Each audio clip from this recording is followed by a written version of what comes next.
In today's video, I'm going to teach you how to fix the issue of inventory not being tracked in Shopify for the year 2025. If you're finding that some of your products aren't being tracked, don't worry. I'm here to walk you through the process step by step.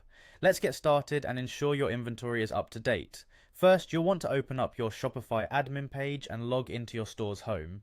This is the main dashboard where all of your store management happens. Once you're on the home page, look to the side panel and click on Products.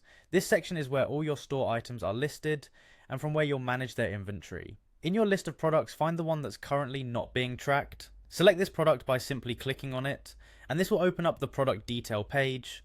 In this view, you'll notice several options and sections that you can edit, but for now, focus on locating the Track Quantity option. Click on this, as it's essential to enable the inventory tracking for this specific product. When you click Track Quantity, you'll see an area labeled Available. This is where you see the current stock count for the item. You might notice that it's showing 0, which can sometimes be the default if inventory tracking was never activated. To update it, simply click on the number displayed, which allows you to enter the exact number of items you have in stock. After you've entered the correct number of items in stock, you'll want to save these changes to ensure your inventory count is updated in your store. So go ahead and click on Save to store this change. Now there's an additional step to consider if you want to continue selling even once you run out. If that's the case, look for the option that says Continue selling when out of stock.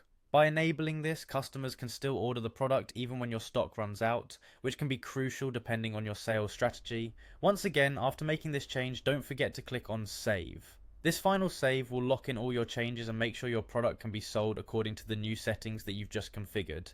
And there you have it. Your inventory tracking should now be fixed and the product will reflect the correct stock levels moving forward.